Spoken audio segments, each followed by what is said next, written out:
Welcome to the LSU Sports Insider Podcast, brought to you by the journalists at The Advocate, NOLA.com, and the Times-Picayune. I'm Perryn Keys. I'm joined today by Wilson Alexander, our lead LSU football beat reporter, and by the venerable one, the longtime one, Edward Scott Rabalais, our longtime columnist. They are here to discuss many things LSU football related. There are many things to be had on the table. We've got the transfer portal to discuss. We've obviously got Jayden Daniels' pursuit of the Heisman and his preparation to head to New York, as will these two gentlemen here shortly. And we've got some potential changes on the coaching staff and maybe some potential changes elsewhere, but we don't know yet. But we will start with a bit of business as usual. If you're listening and tuning in, you already know that The Advocate is the #1 destination for LSU football coverage. This podcast is just another great way for us to bring this coverage to you. Subscribe to The Advocate, please. To do that, you go to theadvocate.com/subscribe and get a hold of our newsletter, whether it's LSU football, men's basketball, women's basketball, gymnastics, baseball, the whole works. You get all the headlines and all the latest news delivered straight to your inbox. To do that, you sign up at theadvocate.com/LSU newsletter. We are coming to you live here every Monday and Thursday on all our social channels, specifically our YouTube channel, LSU Tigers at NOLA.com. Subscribe there. Even if you don't catch us live, you can catch us anytime. Our videos will be posted there for you, available for you at any time at your leisure. We are on Apple Podcasts, Spotify, or wherever other finer podcasts are found. You can find us there. And finally, LSU championship posters are a great holiday gift for the LSU fan in your life. These things are iconic, as we say. LSU has won plenty over the past 15 to 20 to 30 years. Baseball and trips to the Final Four, championships with women's basketball, baseball again, football, the whole works. You can get those championship posters at store.theadvocate.com. Again, that's store.theadvocate.com. Enter the coupon code INSIDER for 15% off your purchase, and you can get that knocked out before the holidays. We are brought to you every Monday and Thursday by Champion Wealth Strategies. Champion Wealth Strategies, to learn more, you go to championwealthstrategies.com. It's a national financial services firm specializing in the capital markets, securities, insurance, 401ks, and college and retirement planning. Our broker-dealer is LPL Financial Member FINRA SIPC. As you know, investments are not FDIC insured, may lose value, and have no bank guarantee. Contact Champion Wealth Strategies and plan like a champion today. We will actually hear from Brandon Worley from Champion Wealth Strategies a little bit later on. He's got leave it to a financial guy to provide some numbers and insight on Jayden Daniels' pursuit of the Heisman and where all that stands now here, just a couple of days from the big ceremony in New York. But first, why don't we discuss some potential changes coming for LSU? We don't know necessarily yet what those changes will be, if there will be any changes. You two gentlemen on, what was that, Tuesday morning. On Tuesday, you met with Brian Kelly among many other members of the media, and he didn't say changes weren't coming, but he didn't not say changes weren't coming. And so, Wilson, I'll just sort of, I will throw that to you and just, provide whatever insight you may have learned from that, in addition to some news about the offensive staff as well that's come down since then. Certainly. So, Brian Kelly, he did a good job of basically giving very passionate answers. There it is. About, how much this means to him to get this right, and how seriously he takes these decisions without really giving any insight into where his mind is at. Look, talking to sources, there are still certainly staff changes that are expected to happen. It's just a matter of which ones they're going to be. Brian Kelly, this ultimately comes down to him and his call. And while there are certainly people in the know and who understand maybe his thinking, this is going to be up to it's going to be his decision and what he wants to do, and also on his timeline, which I think is another key thing to keep in mind. And he kind of gave some insight into that timeline, although he's been sort of moving the goalposts around, because last Monday he said that his evaluations would take place. This was on the Paul Feinbaum show. over the next week to 10 days. And then when we talked to him on Tuesday, he said, those haven't happened yet. We're still a week away from that. And that it was a matter of last week doing player exit interviews, this week getting back on the road recruiting. He said that these coaches, it was kind of interesting phrasing, actually. They still have responsibilities to LSU. It was sort of interesting just saying it in that regard, I thought, but that's maybe just reading too much into things. And that those evaluations would be done once they were, the dead period hits December 16th and then signing day. And so it sounds like maybe they're trying to get through that before any changes are made. And so we'll kind of see, what he ends up deciding to do because, like I said, they're trying to get through, it seems like, a few things first. And although I don't believe that evaluations haven't been ongoing throughout the season, he's certainly forming opinions. According to him, he still has to kind of really sit down and take a 30,000-foot view of the situation. So, look, let's just, the elephant in the room, of course, is Matt House. We don't yet know, based on what Brian Kelly has said about Matt House. I suppose before we get to Mike Denbrock, because there's news about Mike Denbrock, the offensive coordinator.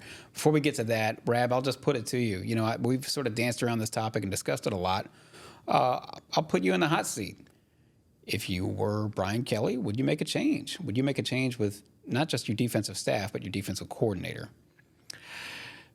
He spoke Tuesday about making a change in midseason back in 2016 at Notre Dame when he fired Brian Van Gorder, who he said was in his wedding. Yes. Yeah, they're longtime friends. Right. And after 4 games that season, he fired him. I don't know if Brian calls Brian Kelly and Pocky and wishes him a happy anniversary now, but it's a business. He was trying to say, it's a business. And then last year, as we've talked about before, they were in similar straits with their special teams. Yeah. With Brian Polian, who he was also close to, but he didn't make a move there till after the season, kicking him to an upstairs administrative position, and then Brian Polian left to be AD at John Carroll University. So. It's interesting to try to read the Brian Kelly mindset, where he is with all this. They just gave Matt House a contract extension last year, which at the time you go, well, they weren't great, but I can kind of see it. He wants to keep him around. You kind of feel, could he go back to the NFL? It all comes down to, does Brian Kelly believe that their defensive philosophy, that his coaching ability is going to help them win a championship? Because he knows that LSU can't continue to play defense like this and be the kind of program he came to LSU to fashion, which is a national championship contender. They're not, and they're certainly not there at all. And this year brings that even into sharper relief that you have such a brilliant offense with an average defense. Maybe they go 11-1 or something like that. And they're in the hunt. So. You still haven't answered my I question. still haven't answered my question. Right? You like Brian Kelly, have not answered the question. I can see very evasive. Yeah, I learned from the feet of the master. I think there will be changes, but for the fact that he got an extension and he hasn't done anything yet, and I think he's going to keep him. I think he's going to keep him. I'm still going to nail you to the wall because that's not what I asked. Should he? Yeah, that's right. Should he? No. Now, I'll give Rab some relief here. I know you don't like trying to call for someone's job or anything like that. I don't, but these people with families, there's a lot of. I'm not saying. Yeah. I'm really not asking you whether you're calling for his job. I'm just saying, if you were Brian Kelly, if I was Brian Kelly, yeah. No, I would say we were. If I'm Brian Kelly, I'm thinking LSU. We were an average defense last year and a really lousy defense this year, and I get the impression Kelly thinks it's somewhat the personnel that they have to get better players in there, and they do, but that's part of it as well. Matt House is not known as a crackerjack recruiter either, kind of like Dave Aranda, back when he was here coaching under Miles and Orgeron, and certainly not someone like let's use we could say Frank Wilson, but Joe Sloan is considered to be a good coordinator on the offensive side. So no, I would move on. I would move on. But it's more politically difficult to do that, to go to the board of supervisors and say we got to pay this guy off, right? Than it would be if you hadn't given a thing, and you're going to maybe get some pushback or some static. I would expect that Not that stops LSU from doing anything I think they it want would to be do about $5 or $6 athletically. million, I think. Yeah, so I would not be one to have to make that request. I will say Scott Woodward has never, how many times have you guys heard him, use the term human capital? We're going to invest a lot in human capital. He has rarely struck me as the type of person who says, well, we really need to save $1 here. He's more or less got the backing, he more or less will back his coaches, if his coaches say, hey, look, I need to make a change here and it's going to cost a little bit of money. One other thing, just real quick, if I could, in regards to any potential timeline, I think we mentioned this last week that Scott Woodward in particular is always meticulous with his hires. And Brian Kelly has been that way as well with, this is a very small sample size, so we're still kind of learning how Kelly does things, and every situation is different. Like he said, in 2016, he fired Brian Van Gorder after 4 games. But in last year with Brian Polian, that move wasn't made until February. That's right. It was Mardi Gras. Right. It was in the middle of Mardi Gras that they did that. It might have been Mardi Gras Day, that they did that morning, that it kind of suddenly, was finalized and all that got done. And so, I would not expect it to take that long because this is a defensive coordinator. It's a little bit different. There's a lot more that's going on. But this could be something that gets stretched out. So, and listen, by the way, no decision has been made to our knowledge on Matt House or anybody else for that matter. But, again, I sort of nailed you to the wall and said, hey, would you, if you were Brian Kelly, would you do this?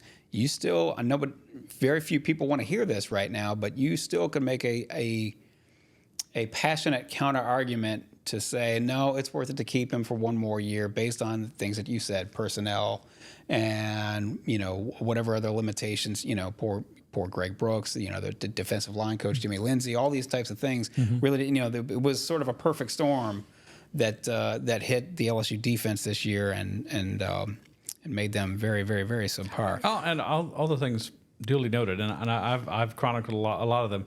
It's still not an excuse to be ranked 100 and something in the country. No. 104th in total defense. Yeah, 119th on third down, is that right? Yes. Yeah. So it was, listen, we all saw it, and everybody who's tuned into this podcast probably saw it as well. Also, LSU was allowed 27.8 points per game, which is 80th, which isn't great, but I thought it might be more. Well, it is more against Power 5 teams. I was just 34 It's like and 34.3 against Power 5 teams. Yeah. So, as we await news on that matter, one way or the other, we do have news on the offensive coordinator, Mike Denbrock. Wilson, if you just sort of fill us in on what happened Wednesday morning. Yeah, so this is actually the day after the day after Mike Denbrock was in Arkansas for the Broyles Awards ceremony. He was a finalist for that. Arkansas defensive coordinator Phil Parker won that award. He was what's that? Iowa. Thank you. What did I say? Arkansas. Oh, right. He was in Arkansas. Sorry. Thank you. LSU is finalizing a 3-year extension. Football Scoop reported that Texas A&M pursued Mike Denbrock to be its offensive coordinator under Mike Elko and was going to try to make him the highest paid offensive coordinator in the country. Currently, the highest paid offensive coordinators in the country are Clemson's Garrett Riley and Washington's Ryan Grubb at about $2 million, just over that. And so that's kind of gives you a ballpark of maybe what Texas A&M was offering. We don't know the financial figures yet on what LSU is doing with this new extension. Mike Denbrock was making $1.4 million this year. Next year, he was set to make $1.5. But after directing the top offense in the country, being an element of Jayden Daniels' development, being a finalist for the Broyles Award, and with Texas A&M coming after him, LSU gave him a 3-year extension, and so he will be the offensive coordinator here for the foreseeable future. And I don't think anybody will put up a fight on that, whether he got an extension or not. I think everybody is certainly around here seems to be very satisfied with the LSU offense, as they should be. Can I throw in one? Yeah, sure. Devil's advocate kind of thing. Do you think it makes Joe Sloan more likely to want to leave and be an offensive coordinator somewhere else? And he seemed like he's part of the development as well. And like I said, he's a good recruiter and everything. I don't think he's going to stay and be the quarterback's coach forever. No, probably not forever, but I don't know. Joe's been in Louisiana now for a long time, and he's been working his way up. But it's kind of a matter, and I haven't had the chance to ask Joe about this, like what he wants. And I don't know. He does deserve quite a bit of credit with Jayden's development. I think in the immediate, thing is that LSU is probably also going to give him an extension and a raise, especially because right when this new staff came in, LSU gave so Brad Davis was the only coach who was retained. Right. And so he only had 2 years left on his deal. He got an extension last year, a 1-year extension. He'll probably get an extension too, or at least he could be in line for one, I should say, based on merit, because LSU was named a finalist for the Joe Moore Award. That offensive line is in a great position right now, and I get the sense Brad would like to stay. His family's in Baton Rouge, and he's from Baton Rouge, and so LSU he could be in line for one too. But anyway, that was a very circuitous way of saying. All of the other assistants were given 3-year contracts at the start of the Brian Kelly era. Next year is year 3. They're coming up on the last year of those deals. You usually don't let the contract get to the last year. So someone like Joe Sloan, Cortez Hankton, Frank Wilson, you could be seeing a lot of contract extensions over the next few months here as LSU solidifies that staff. Especially on the offensive side, which has been so productive and been very good recruiters. They could all be in line for extensions here in the offseason. So as for personnel, we discussed obviously trying to fix the LSU defense. What do they need to do to fix the defense? Upgrade in personnel is certainly in order. Brian Kelly was pretty evasive on that as well, although he did say that LSU doesn't want to rely as much on the transfer portal moving forward as it did the first 2 years. I suppose, before we get into, potential targets and specific names, is that the right way to go? And, Wilson, is there sort of a balancing act? What's the right balancing act to find as far as you're concerned, and then, as far as Brian Kelly is concerned? Well, this was certainly more revealing than any answer about defensive coaches. Brian Kelly, he threw out a number. He said that LSU thinks that 10 of the 11 players with the most defensive snaps this season are coming back. Now, I think he meant 10 of the 11 who are eligible to return, because 3 of the 11 aren't eligible to return. That's Andre Sam, Omar Spates, and Jordan Jefferson. But what it was speaking to, not so much the specific number, but that one, that's a good sign. I wanted to try to get the microphone back to ask him, okay, well, who's the one who isn't? Who else is coming back? But LSU, like we said last week, we spent a lot of time doing player exit interviews. And while these things could change a lot, players could enter the portal, they could make different decisions. If they're in a position right now to think that most of this defense who is draft eligible is coming back, that is a big accomplishment, because Kelly's priority was player retention, because they're trying to get to a point where they're not over-reliant on the transfer portal. You asked if they should. They should not be reliant on the transfer portal every year. It's not a sustainable way to live. As we saw this season, you had to go back and get a whole new crop of cornerbacks, and it didn't pan out the way that it needed to for this team to be successful. And so they still certainly need to go and be able to get guys who are instant impact players at some certain positions.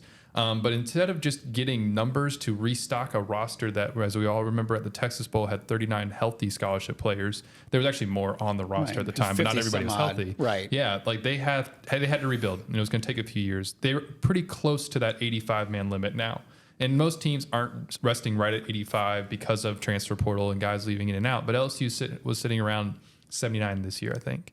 And so now that they're back up with those just pure numbers, you can start to really target very specific areas. Like at cornerback, you've got numbers now. You've got the bodies to refill that room. But yes, because last year they went in and they got a bunch of guys. Even if Deuce Chestnut and Denver Harris are no longer part of the team next year, depending on what happens with their situations, like you still got guys. We assume J.K. Johnson will be back in uniform for the first time for LSU. So you don't have to fully restock a room like that. You can maybe go and get someone like a Jair Brown from Ohio State who can compete for playing time and maybe add to that room without overhauling that room, which is important. In addition to Jair Brown, there are some sort of potential targets. We discussed this, and you did a great job on Monday of breaking this down, that certainly we've seen in the first 2 years under Brian Kelly that LSU has sort of found a good niche in terms of bringing back Louisiana players via the transfer portal. That's certainly not the only types of players they've gotten in the transfer portal, but there are 3 other players in addition to Jair Brown who are that would make a lot of sense in terms of fit, in terms of certainly familiarity with Louisiana. 2 wide receivers and a safety, and I'll just sort of let you break that down for us, if you would. Absolutely. So, like we said, the portal opened on Monday, and since then, Jayden Gilbert is a safety from Texas A&M. He played high school football at U-High. He would make a ton of sense. He was a 10-game starter in 2022 for Texas A&M, and we know LSU needs a safety. Regardless of what Major Burns does, LSU needs a safety, a one with experience, especially starting experience at the SEC level. And he would be able to come in and play right away. And that would probably be, based on who we've seen enter the portal thus far, who we know has a Louisiana tie already, that would probably even be like my top priority, getting him. And then you said the 2 receivers are Will Sheppard and Xavier Thomas from Mississippi State, who entered on Tuesday night. And Xavier would certainly address, I think, most immediately the issues at punt returner. Greg Clayton, honestly, props to Greg Clayton. Applause for Greg Clayton. Absolutely. You go, Greg Clayton, for just being reliable and catching the ball. That position. Just yes. catching the ball, and so it wasn't a constant problem this year. But LSU needs a difference maker there. Aaron Anderson wasn't this season. Maybe he can be in the future. But Xavier Thomas has already proven that he can be. And so that would be one. He's from Louisiana, and then Will Sheppard is from Mandeville, and Sheppard is somebody who could maybe be that veteran receiver to bring into a room that's got a lot of young guys who haven't really proven it at the SEC level yet. Tons of talent. Shelton Sampson's got a ton of talent, but he barely played this year. That's right. And so Will Sheppard has played a lot in the SEC. That would be a top target as well. He's going to have a lot of suitors, but LSU may have an edge on that if they do decide to give him an offer. We don't know yet if they have extended an offer to him because of the experience that he has at the SEC level. Rab, you know far better than probably anybody in this room that the pull of home, the pull of Louisiana, is a real thing. You may remember that Ed Ogeron in particular, but also Les Miles too, placed a premium on. I'm thinking specifically about Katrina kids whose families had no other choice but to leave Louisiana based on circumstances. And Ed and Les both, and their staffs both, said, hey, look, if this kid's got a tie to Louisiana, that's an easy sell. We need to stay on him. Doesn't matter if he's in Dallas or Atlanta or Tampa or wherever folks wound up. Whether it was Katrina or not, we know very well that plenty of Louisiana families leave for Houston and Dallas and Atlanta and places like that, or elsewhere, Los Angeles even, places like that. There is something to be said for that, and I just think it's interesting.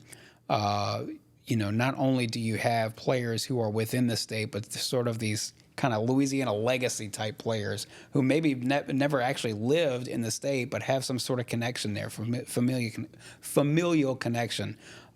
You've seen this for a long time. You've covered this team for a long time.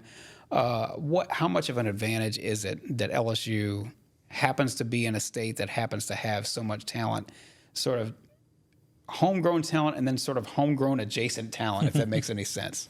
That's a big advantage, considering this is a small state that produces an outsized number of football players and can export them. Yeah, is what you're saying in a sense, and with the hope that you might get them to come back one day because there's a tie, and it helps, and it seems to help more in football than other sports. You get a player like Paul Skeens or something like that. Ty is here. This is a good place to come play. But in football, it seems to matter a little more. That it's that there's I've got family there. I've got my grandparents there. Or I've got a significant number of other family members there, and that helps. And you're probably just about tapped out that vein of Katrina family. The Katrina phase and it's only going to get weaker and weaker as the generations go on. Right. But obviously, there's a lot of people who move to adjacent states, and LSU can. They've gone. They kind of go through phases. They go national, and then they kind of focus more on the region. But generally speaking, it makes the most sense to focus on the region, East Texas, around to the Florida Panhandle, maybe a little bit into Georgia, certainly Mississippi and Alabama, obviously, and so that's a good place to go, and it's the best for the long-term health of the program to try to get those players because transfers are great and they're guys with experience. But a lot of times they're guys with baggage too. And we certainly saw that this year, didn't we? With Denver Harris, who's someone who could really help the team, and he just, he's still not totally gone, right? Am I saying that correctly? But yeah, he's, as Brian Kelly has said, he's on scholarship, right. But he has not practiced. He's not been with the team for quite a bit. Same thing with Juice Chestnut. Right, and so it's like. There's a reason why maybe they're on the transfer market. Sometimes it's not. Jayden Daniels is one. That you say there was no baggage there, but sometimes there is, and you don't want to have to depend on that time and time again. I'm saying that, but I continue to say they need to go. One of the positions of need in the transfer portal is a good veteran quarterback from somewhere. I don't know who it should be, but it should be a veteran quarterback. That's timely to bring up that topic. That'll be our next topic. This is the LSU Sports Insider, brought to you by the journalists at The Advocate, NOLA.com, and the Times-Picayune. You know where to find all our Raiders' great work. It's at theadvocate.com. Please subscribe to The Advocate, whether it's our print edition or digital edition. You go to theadvocate.com/subscribe. Stay up to date with everything with our LSU newsletter. It's a daily newsletter. Rav handles that 3 times a week, but it's a daily newsletter. To get that newsletter straight to your inbox, you go to theadvocate.com/LSU newsletter. We are here every Monday and Thursday. We are here live on all our social channels, specifically the LSU Tigers at NOLA.com YouTube channel. We're there live, but you can catch us later on in that same channel if you don't catch us live. We're on Apple Podcast, Spotify, wherever other finer podcasts are found. Easy for me to say. And of course, we are brought to you every Monday and Thursday by Champion Wealth Strategies. Plan like a champion today at championwealthstrategies.com. So you did mention the transfer portal and the potential for finding a quarterback at the transfer portal. Next year, LSU is slated to have, obviously, Nussmeier, Ricky Collins, and Colin Hurley. Those are the 3 quarterbacks scheduled to be on scholarship here next year at LSU. Brian Kelly, in talking to you guys on Tuesday, he didn't say that LSU wouldn't necessarily go sniffing around for a quarterback in the transfer portal, which is not necessarily a terrible idea, just given the notion that Collins and Hurley. Collins is, what is he, thrown 2 passes as a freshman this year? And so he's certainly very green, and Hurley will be very, very, very green entering next year, having reclassified to join the team this coming season. So where do you think this stands? Rab, you've been fairly outspoken, actually, about LSU's need to bring in another quarterback via the transfer portal. Where does that stand? And then we'll turn it over to Wilson. Well, Nussmeier can be the guy, and he can be the guy. And certainly they've sold him on the fact that he would be the heir apparent to Jayden Daniels when we found out that Jayden was coming back for this year, which wasn't exactly the game plan, I think, when he first arrived from Arizona State. But it doesn't mean that you can't have competition. And what you're left with, you're going from this, what we said all year was a great situation for LSU in terms of, a veteran quarterback and a fairly experienced, talented backup in Nussmeier, who's had to go in a couple of times. But next year, you'd be left with, let's just say you just go with the guys that you mentioned. You're one, ankle injury away to Garrett Nussmeier, and God forbid, of having Ricky Collins out there. I don't think he's going to play much in the bowl game, unless they get this enormous lead like they did against Purdue. You can't count on that. He's not going to gain a vast amount of experience in the bowl game or even in the bowl practices going in. So you need someone who else can carry the load, because the expectation will be there for LSU, like a lot of teams in the SEC, to make a 12-team playoff every year.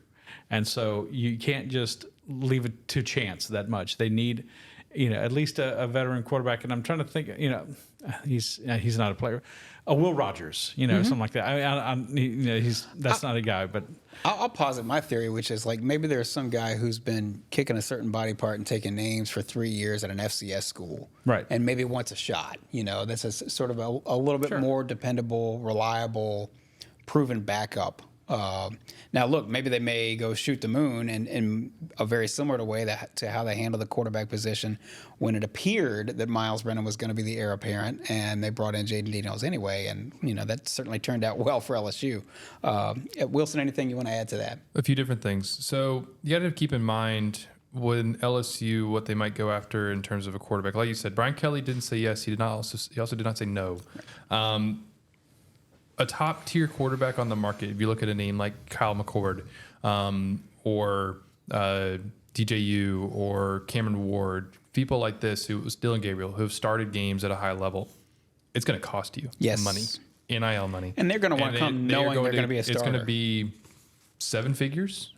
Just recently, the Nebraska coach. Matt Rule. Thank you.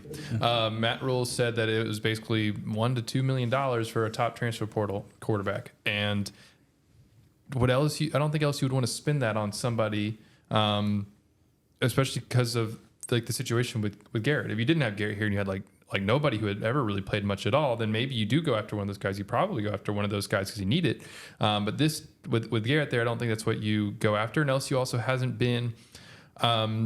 It hasn't really been their NIL strategy to go after and throw a ton of money at somebody in the transfer portal like that, from what I understand. And so, I think it would be more so like you saying somebody who maybe his, like even Will Rogers. I think that Will Rogers is probably going to go somewhere and want to play right away and have kind of a guarantee. And maybe you could sell them on the fact of you can come here and compete. LSU has never really told anybody like, hey, you're guaranteed a spot, especially at quarterback. Like when Jayden came in, he was never guaranteed a spot. He had to go out and win it, and he did. But then they would do the same sort of thing. And so, but maybe you would be able to sell somebody on that. But with that, you also you run the risk of losing Nussmeier and being up in the same exact position that you're trying to avoid, which is not having to go to Ricky Collins before he's ready. And this is also not to bash Ricky Collins in any way. Not at all. Someday he might be a very good quarterback. It's just that, like we were saying, he's a freshman who's barely played, and that's not what you want to hinge your championship hopes on, because you got a whole team to think about. And so, like a name like this, 24/7 Sports reported this on Monday that NC State quarterback MJ Morris said that LSU had been one of the first teams to contact him. MJ Morris played in 4 games this year. He completed 55.8% of his passes for 719 yards, 7 touchdowns, and 5 interceptions. NC State, largely because of its defense this year, went 3-1 in those games. They beat Clemson. They lost to Duke, though, 24-3. So I throw out that name. What do you think of that name? Somebody like that who's played a little bit. He's a sophomore, so he's got a few years of experience. I feel like if they were to go after somebody, it would be like in that vein, where you're looking for a little bit more of maybe a backup, but again, at the same time, somebody who can push Nussmeier in practice, because competition can bring the best out of you. It's helped bring the best out of Jayden having Garrett around with him. What do you think of somebody like that? Yeah, because I think it's kind of a political situation here, as well as just a personnel or a philosophical situation that you've gotten Garrett to agree to come back once, and he's admitted he thought about leaving, but they convinced him somehow to come back and wait your turn, and I'm going way back, a la Matt Flynn way back in the day. In 2006, he was Jamarcus Russell's backup. Then he's the guy in 2007, and they won the national championship. I don't quite feel we haven't seen as much of Garrett Nussmeier as we did. Matt Flynn was the MVP of the Peach Bowl in 2005, coming in and just played great against Miami. We haven't seen quite as much of Nussmeier, so I don't feel quite as good about the situation as I think LSU felt about Matt Flynn replacing Russell in 2007. But yes, you can't bring in somebody so KJ Jefferson maybe or something like that. You can't bring in somebody so good as like, well, damn, I've got a 50-50 chance of being here. I'm going to leave, and then you're back at square one basically with this other 1 year and a 1 year guy transferring in, and then Ricky Collins, an inexperienced player who again we're not knocking. So I think somebody good with as they say, good with a chance to be great. Not necessarily great coming in. It would probably be the best thing, but you have to bolster your depth at the quarterback position. To me, and it's really just for a 1 year thing too, because potentially, I should say, like LSU is under Joe Sloan, who we talked about a minute ago. The quarterback recruiting has been pretty darn good, and the quarterback development has been very good. And they're going after one really hot exactly quarterback. A month from now, January 6th, Bryce Underwood commits. This is the number one quarterback in the country in 2025. I think he's the number one player in America. Like, this is a guy who, if LSU can land him, that makes this 2025 class the kind of class that can like propel you to championships. Right. And maybe 2024 can as well, but it's not ranked as highly as what LSU could potentially be assembling in that 2025 class, potentially in terms of skill players. I think they've got a very good shot. It seems like it's between them and Michigan. And a lot of the buzz is pointing toward LSU. We'll see. We've got a month left between now and then. And then LSU's got to hang on to him for the rest of that cycle too. So a long way to go before he is signed as NLI to LSU. But, if you can land him, then in particular, then you really just need it's tricky because you really just need somebody who's kind of in the gap, exactly. To me, it's almost like an NFL team that thinks they're a Super Bowl contender, and they've got your clear Drew Brees or whoever, and you want that Mark Brunell. You want somebody who you feel like, well, okay, if our starting quarterback is out 4 to 6, we want somebody who's going to be able to sort of hold the fort. Maybe they don't, win every single game, but certainly going to keep you in the hunt. And that to me actually more applies as we go down the road because, hey, look, LSU is ranked 13th right now in the latest college football playoff rankings, and so we know that next year, if this was next year, we'd be put you on the cusp. They're one play away from the Ole Miss game from being in the national hunt in the playoff hunt. So the 12-team playoff. The 12-team playoff was this year. Oh man, we already talked about whether or not this season was a disappointment or not. And if it didn't come down to like that one Ole Miss game, because Ole Miss would be in, they were in a New Year's Six game. Oh man, everybody would be livid. Yeah. But just think how the dynamic has shifted for LSU with the quarterback position. You get a Joe Burrow to come in. Joe Burrow's thinking LSU or Cincinnati. The University of Cincinnati, not the Bengals. The University of Cincinnati at the time. And he kind of picks LSU like, I guess. And they weren't sure they were going to get him either. Right. No, not at all. They were actually convinced that he was more likely to sign with Cincinnati than he was with LSU. Stay close to home and all that stuff. And then, of course, this happens. Then now Jayden's coming along. You appear likely to have 2 Heisman winners in a 4-year span. And now it's like, why wouldn't now all of a sudden it's like when it used to be LSU's a quarterback desert. Now it's like, why wouldn't a Bryce Underwood wouldn't have come here? Look at compared to Michigan, which ran the ball the entire second half against Penn State.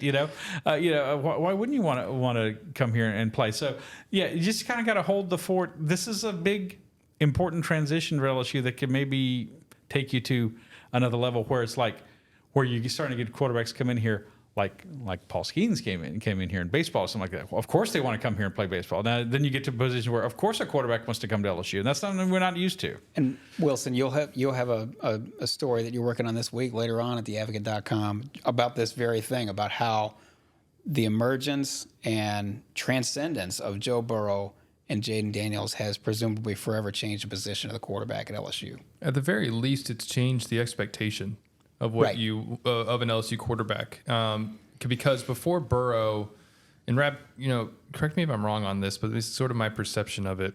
Really because there were some solid quarterbacks in the early 2000s, like Jamarcus Russell going number 1 overall, but really basically between what about Jordan Jefferson to Burrow or so maybe, or would it even be before that where it was like you said a QB desert? Where do you think it kind of started?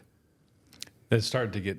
Went bad, or the quarterback position started to look really rough. After kind of after Matt Flynn left. Okay. After he waited his turn, finally get to play that one great year, and then they thought they were in good shape with actually Ryan Perrylou getting kicked off the team. Is what put LSU in kind of in a perpetual bind, because then you played Jarrett Lee too early, and you throw all those pick sixes, and Lee and Jefferson go back together, and then they just couldn't find an established quarterback. Well, when it was supposed to be Ryan Perrylou after Matt Flynn. And also when they had 5-star quarterbacks, the coaching staff that was in power at that time was so scared of a turnover that they really didn't turn that quarterback loose. Exactly. I'm sorry. So starting with Perrylou, so that would be about 2008 until Burrow.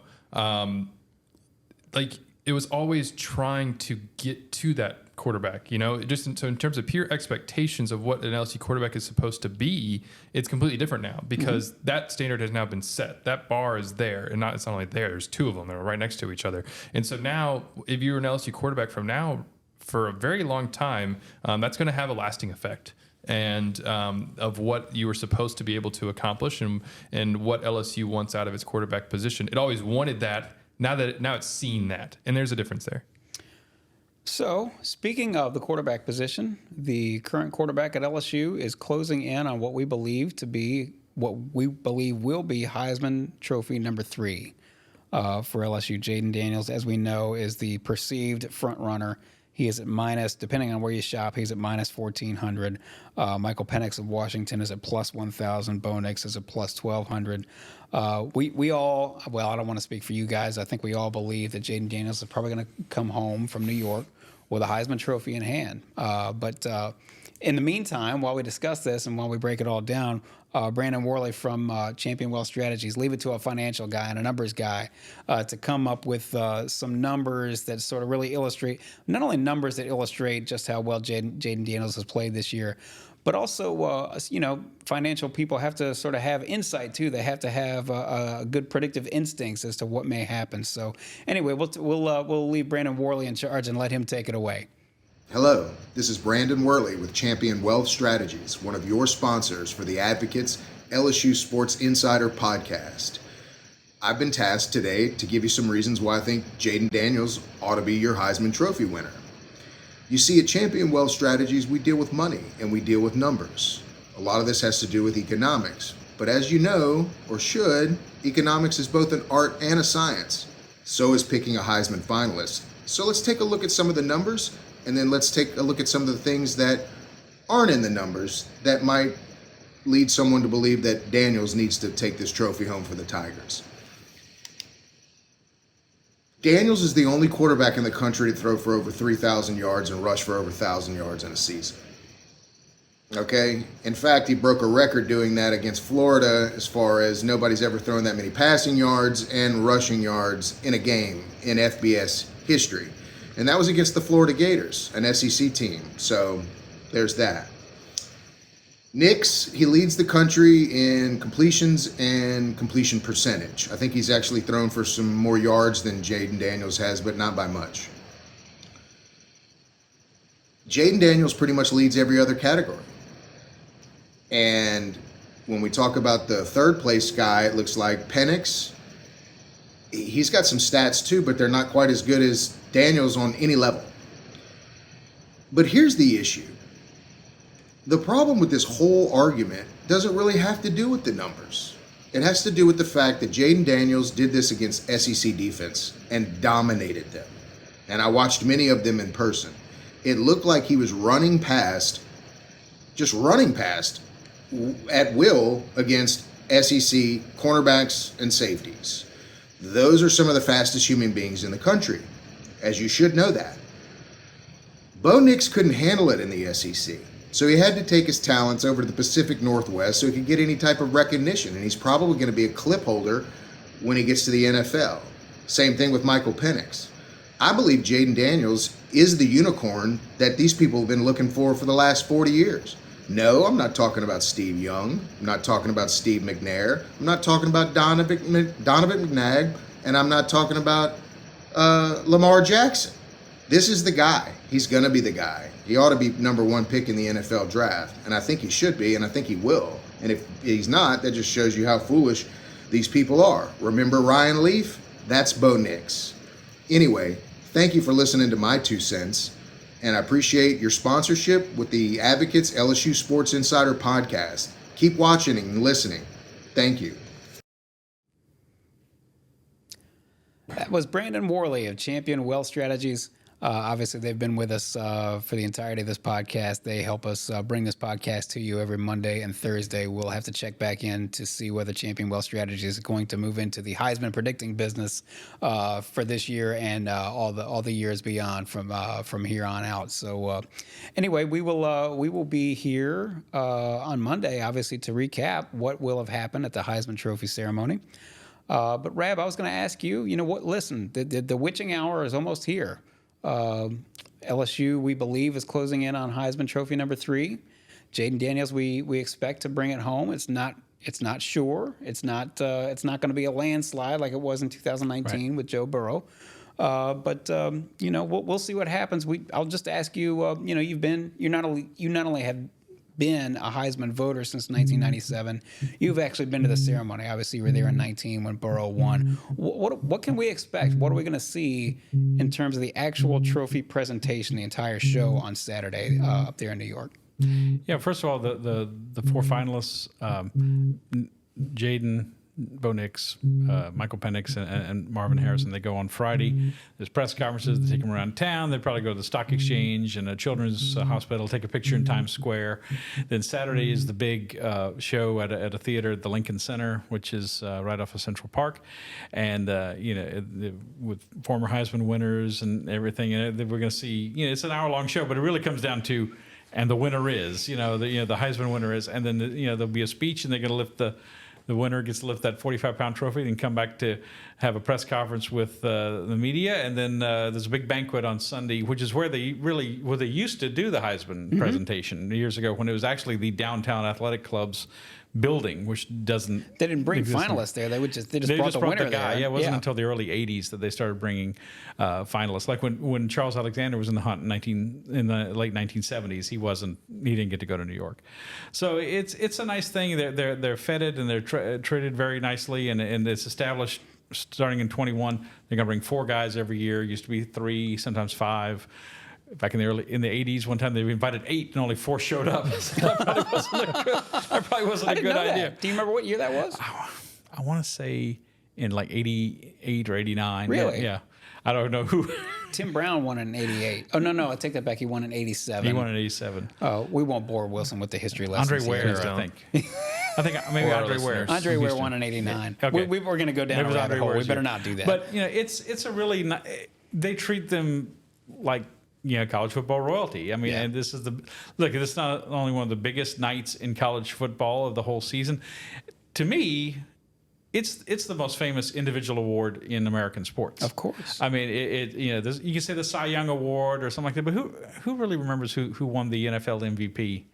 5, 8 years listen, ago. I don't want to speak for NFL you guys. fans, but I mean, doesn't have that same ring. The Cy Young's the only thing to me that comes close. I don't want to speak for you guys, but don't you feel like it's an honor to be able to vote for the Heisman Trophy? It's the Heisman Trophy. It is incredible honor. I mean, when Rab asked me, because he helps coordinate this, hope I'm not giving anything away, like on the Louisiana level, if I wanted to be a voter a couple years ago, like, it's one of the things that, like, in this job is the coolest things that we get to do. Yep. It's an honor. I get some people. There's one voter who says, "I voted. Thank you for asking me to vote again." Well, of course, it's fine. But it's really something. It goes back to 1935.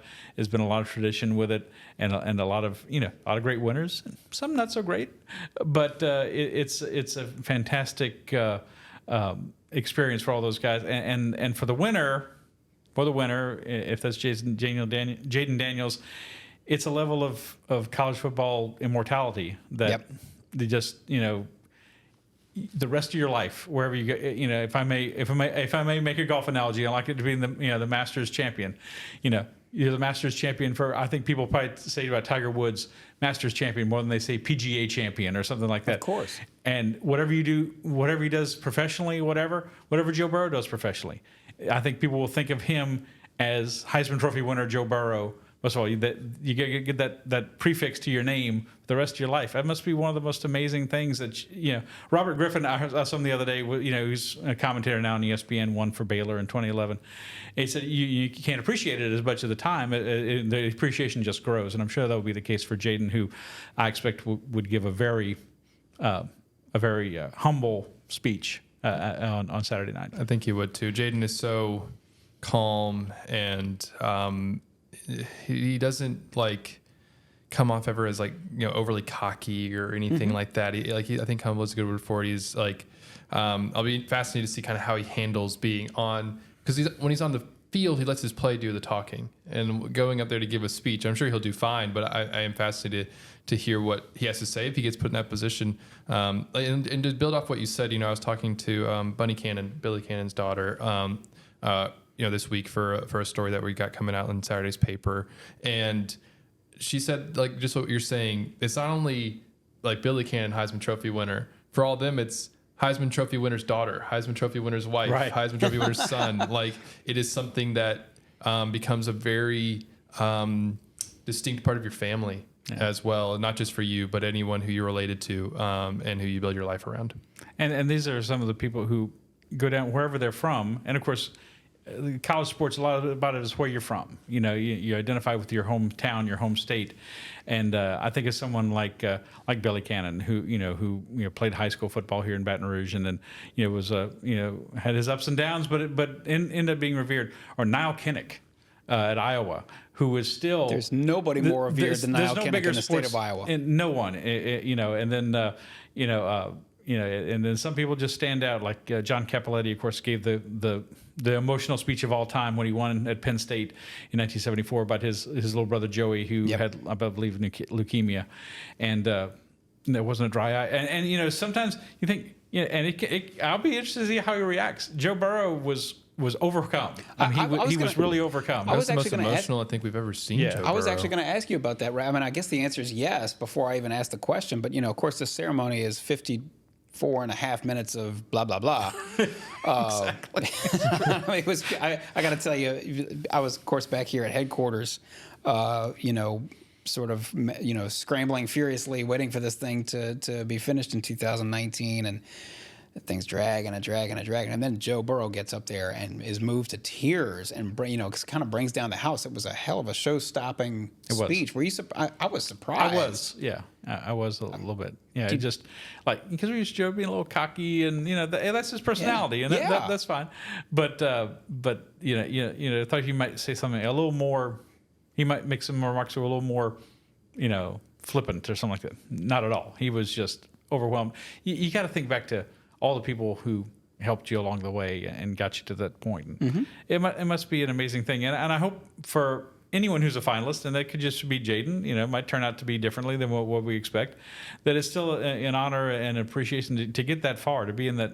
I think that Final Four is a cool number. I hope they'll expand it to 12 in one day. Like the playoff. 4 is good for the Heisman Trophy. So we'll see. And so, as someone asked me, do you think because Marvin Harrison's a finalist, do you think that negates Malik Neighbors' chances of winning the Biletnikoff? I don't necessarily think so. I think Harrison's still going to win. I think he's still going to win, but I don't think it means that it's over for Malik Neighbors. I think it's going to be quite close. The other thing, maybe I'm the only one interested in this, but just something to part of the ceremony as well. This is kind of a chance for all these guys to actually dress up. Yeah. And what you don't usually do, you're usually playing football. And obviously, these days when you're going down Victory Hill, a lot of LSU's players wearing suits and stuff like that. But Jayden, anyway, all to say, Jayden takes his clothes pretty seriously. Yeah, he does. And his $425 sunglasses. Yeah, exactly. He likes to shop. And so I'll be interested to see what he's wearing, frankly, just because it's something that he put some thought into, that his mom put some thought into when he went to media days. They had sort of planned out this all black suit with white shirt buttoned up and these very specific shoes and stuff with these really big chunky laces. And I remember that specifically. And so I'll be interested to see what he comes out with, just because in 19 it was kind of fun.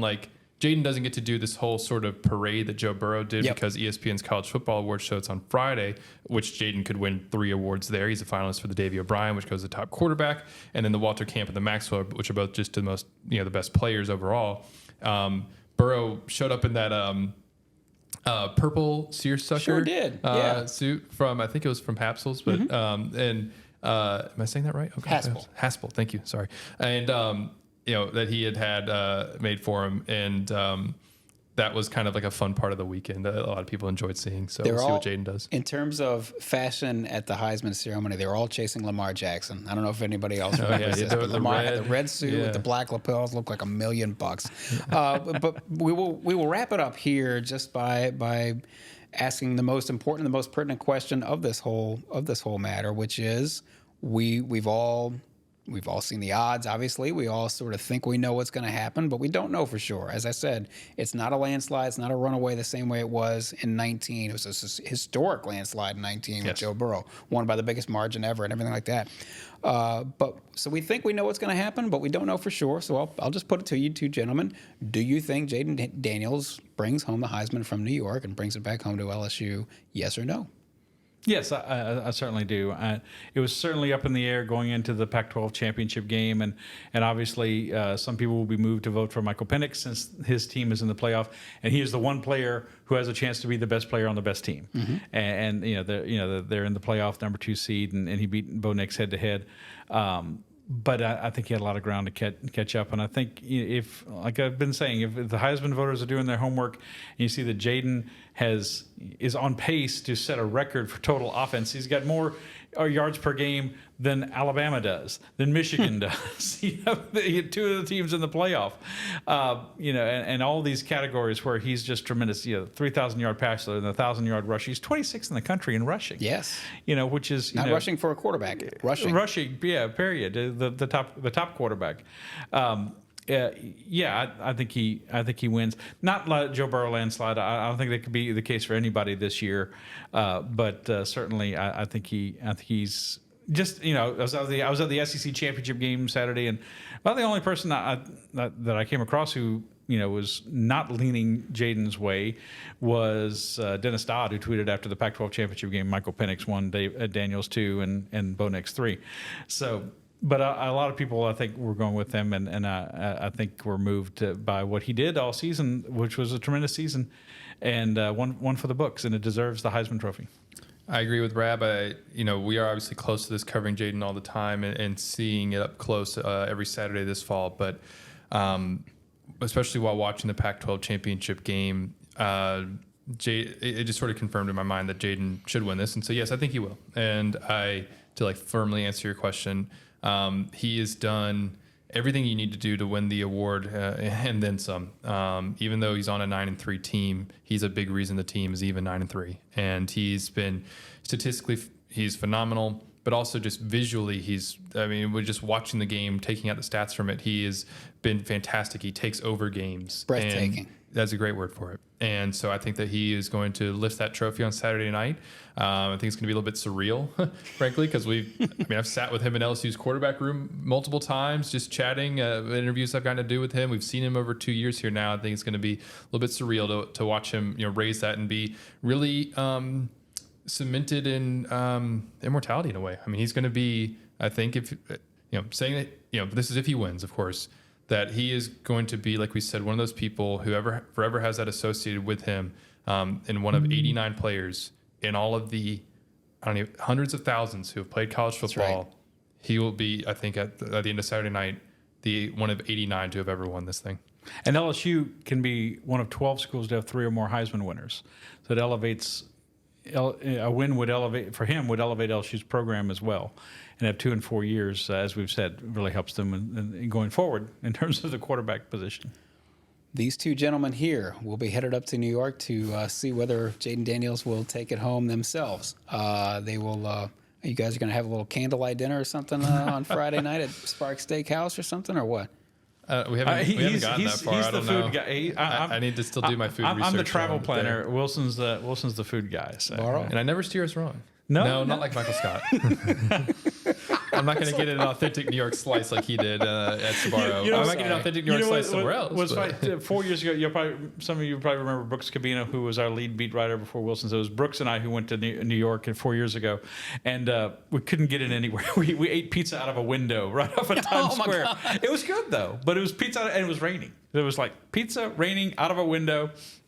So we'll remember this. Yeah. Wilson will probably steer us someplace a little better. Just remember, every time you think that this job is glamorous, looking from the outside in, sometimes you're eating pizza through a window with the rain falling down on you in the middle of Manhattan. Or you're hopping over the fence at out of a high school stadium. We could do a whole podcast just on that. I think everybody's got at least 3 or 4 stories on that. Breaking a leg trying to hop a fence somewhere at 11:15 p.m. with all the lights off. Anyway, the lights are going to be bright in New York, as they always are on Saturday, we will be here. Certainly, we're going to have some great coverage for you the rest of this week at theadvocate.com. I'm really excited for the package we're going to put together for you guys on Saturday. And then, of course, on Sunday, should Jayden Daniels win, well, we're probably going to we will be staring down the barrel of another championship poster of sorts, another front page advocate poster, which these things, of course, they're iconic, as we say. So many of them over the years now, with all the championships LSU's won, the Heisman trophies LSU's won, and all those sorts of things. So, we'll be looking forward to bringing all that to you. We're here every Monday and Thursday with our podcast. We'll be live. Monday and Thursday we'll be live next week on all our social channels, specifically the LSU Tigers at NOLA.com YouTube channel. Please subscribe there. Please subscribe to The Advocate. You go to theadvocate.com/subscribe. And get a hold of our newsletter to stay up to date with everything. Not just Jayden Daniels' pursuit of the Heisman, but also LSU's got bowl practice coming up, spring practice coming up, women's basketball, men's basketball, baseball. Stay up to date with that. Get the LSU newsletter delivered straight to your inbox. You go to theadvocate.com/LSU newsletter. We are brought to you every Monday and Thursday, of course, by Champion Wealth Strategies. To learn more, you go to Champion Wealth Strategies and plan like a champion today. We will be here. We will be live on Saturday, of course, at theadvocate.com, checking everything out. And these two gentlemen will also provide some video updates while we're there. That's what I was going to mention. Yeah, so look, they're multimedia stars and beautiful ones at that. So they're ready for their close up. For Scott Rabalais, for Wilson Alexander, and for Amelia Cotton behind the glass, I'm Perryn Keys. This has been the LSU Sports Insider.